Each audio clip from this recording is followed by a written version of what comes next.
What is up, my lovely, lovely podcast listeners? This is your host, Rafał Matuszewski, and I'm pumped because it's Wednesday and I don't have a migraine.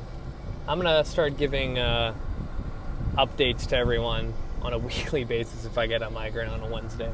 But really strange, I was fighting one off yesterday on a Tuesday, which hasn't happened in a very, very long time. But anyway, little tangent over. I want to get into this next topic because I was chatting with one of my clients I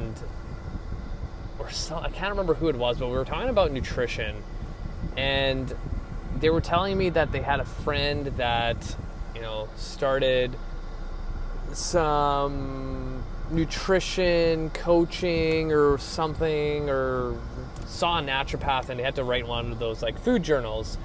And, I haven't seen this in a long time because most people have been, pretty good, but it's like the person on a 5-day review of what they ate on a daily basis literally didn't eat one vegetable, barely drank any water, like their water consumption came from coffees and teas, and barely any protein, and then like junk food like pops and chips and all the shit that we shouldn't really be eating on a daily basis was primarily their food intake. And that same person says the thing that I always bring up on my show, which is I eat pretty good.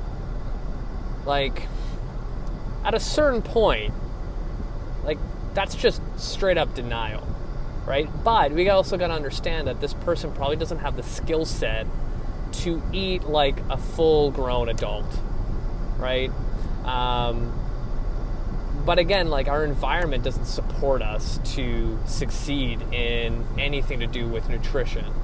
But sometimes, people will fall into habits, and what I just stated on a daily basis of what this person was eating becomes their normal, and they think that's good. They think that, having a can of pop with their lunch with whatever they decided to order that's around their place of work is good enough. But then they're also frustrated that they're not seeing results when they're trying to, work out. But, there has to be some little bit of sacrifice, But really, if you ask someone like, hey, why do you need to always drink pop for your lunch?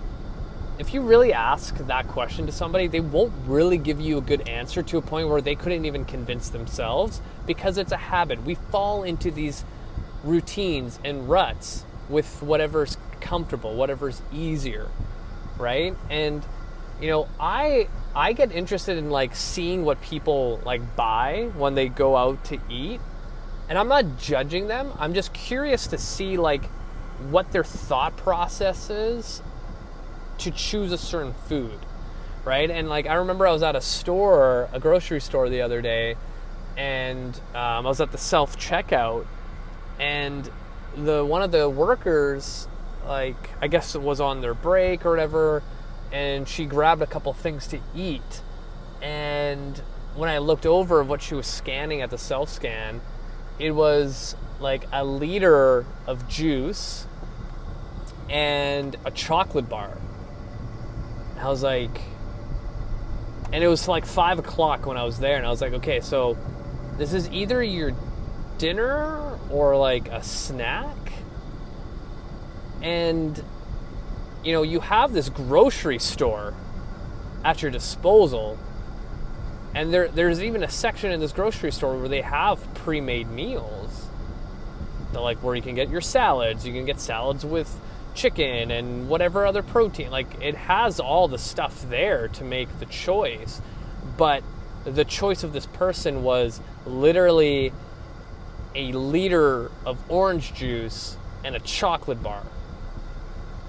And again, no judgment, but I'm more curious about, the moment you got those hunger cues, I'm going on break, what should I eat? That's what you went to. Like, I don't think you actually, like, had a thought in your head. You're like, oh, I'm really craving orange juice and a chocolate bar. Like, it's probably habitual. Like, you probably get some sort of drink at your place of work and something sweet, like a chocolate bar. Like, that's the pattern. That's the habit, right? And it could probably alternate between the day. Like, maybe the next day was like a liter or just a can of pop and a donut or something. You know what I mean? Like, something like that. Like, I don't think you subconsciously like think that I want juice and I want a chocolate bar. Like, I don't think that's the case. So a lot of times we just fall into patterns and habits because it's easier. We're on autopilot. We don't even have to think about it. It's exactly like how you wake up in the morning, you brush your teeth, or when you get in the car in the morning to drive to work, it's like automatic. You don't even think about, you crossing an intersection. Like, most of the time it's just you're on autopilot. You have no idea if you ran a red light. Like, you just go to and from work. You have no recollection of you driving. It's just like, oh, I'm at work now. Oh, I'm at home now, right? So if we can cut off that whole like autopilot mechanism in our brain, we can probably really make good choices, and that's going to influence a lot. And I think a lot of times it's just like breaking the pattern, breaking the cycle is the hardest part. Like, at that point, you don't even have to eat something healthy. Just like change what it is. Like, if you change that whole, like, I'm going to have some sort of fruity drink or a pop and something sweet, just change, like even if it was like bacon, just like eating bacon. Like, it sounds so backwards, but just breaking the cycle of like being on autopilot and like physically thinking that, okay, I'm going to have bacon. Where can I get it in the store? Is it pre-made? Do I have to heat it up? Like, those kind of things. That's going to break the cycle, which is like a lot better than just falling into the same pattern. Because even with a nutrition coach, nutritionist, naturopathic doctor, whatever it is that you're choosing to go down to improve your nutrition, like, it's going to be very difficult to break that cycle. Like, it's built into our psychology just to fall into autopilot because it's easier for our brain to function. I always find it interesting seeing what people choose to eat, and a lot of times it's just an autopilot decision. It's not like, okay, well, what do I have available to me? What would be a good way to make a complete meal? What protein options do I have? What vegetables options do I have? What drink options do I have? And how can I put it all together to make a sensible meal? We never think like that. That's too much work. You're going on break from work and you're like, fuck, like, I only got 30 minutes. I have to go back to this bullshit.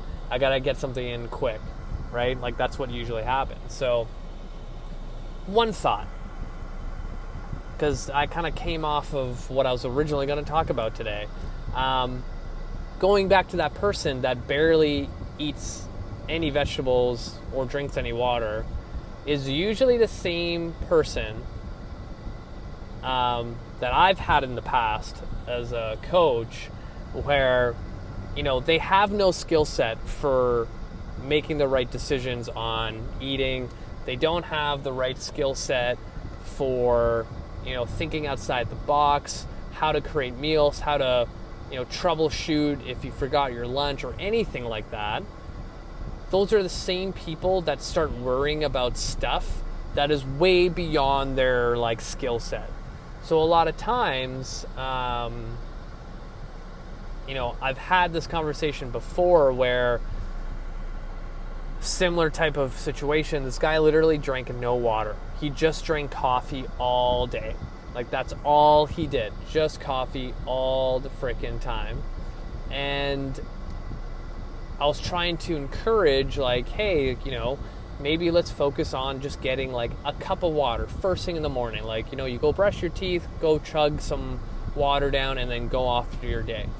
And he's like, yeah, that's a good thing. And then like the next day he was like, okay, so how many grams of sugar am I allowed to have? And I'm like, what are you talking about? She's like, I don't want to like overdo it on sugar. And I'm like, okay. So in my head, I'm like, you don't eat vegetables, you don't drink any water, you most of the time miss lunch, and then you're starving at dinner and you just eat everything on sight, but you are more worried about your sugar consumption. Okay. So it's like priorities. Like, again, this is another realization I've had in the past, 5 years, that people think they're way more advanced than they actually are when it comes to nutrition. Like, you need to like lower your expectations. You need to lower where you think you're at. Like, no one's perfect. No one's perfect. I think the only times people are perfect with nutrition is like literally bodybuilders prepping for a show and they're like 12 weeks out. That's where shit is perfect. Because if you don't do it perfectly, you're gonna not be as lean as you want to be going on stage. So a lot of times people need to really, really, have a serious conversation with themselves and realize that most likely wherever they think they're at nutrition, they're way below it. Way below it. Because people that are seeking help with nutrition are the ones that are struggling, right? Like, those are the people that have so much more room to grow with creating better eating habits, choices, and things like that. So, this person thinking that, holy shit, I need to like watch my sugar content. It's true. Like, if I got this person to actually track how many grams of sugar, it would be way beyond what, what the Canadian or US government or any place in the world recommends for grams per day.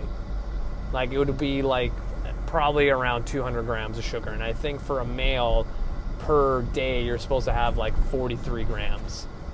Like, you drink one can of Pepsi, and literally if you look at the nutritional facts on it, it's like 44 grams. So you're like done already. So if you ate a piece of fruit, you're fucked.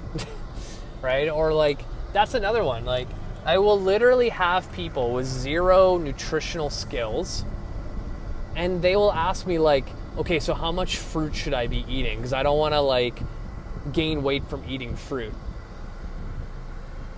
Like, fuck, people need to understand you are not going to gain weight from eating fruit. Will you have spike in insulin levels? 100%, because it's high in sugar. But to like if you like look at the calories of, say, watermelon, right? Like, you could probably eat an entire watermelon and probably be under 500 calories. No problem. And that's a lot of food to digest. Like, think about the size of a fucking watermelon. Like, you probably wouldn't be able to even finish it, right? And you'd be so freaking full from it, right? Like, think about fruit as kind of like vegetables. Like, it's going to be very, very difficult to overeat calories with vegetables or fruit. So again, people need to understand that fruit is not going to make you fat. It's overeating and not having balanced meals, looking at your stress levels, drinking enough water, and sleeping. Like, those are the things that you need to look at. Those are the big rocks. Like, focus on the big rocks first. So I'm going to end it there, because I like to keep these like 15 minutes or less, because I could talk about this all day. But if you have any questions, feel free to reach out. Hit me up on Instagram and Facebook, add me. I post a lot of video and photo content. Give me a 5-star review on Spotify, iTunes, wherever you listen to my show. Share this podcast with your friends and family. Hit the show notes. Subscribe to my YouTube channel, and I'm going to continue giving you the best fitness, health advice out there. That's it for me, you guys. Thanks for listening.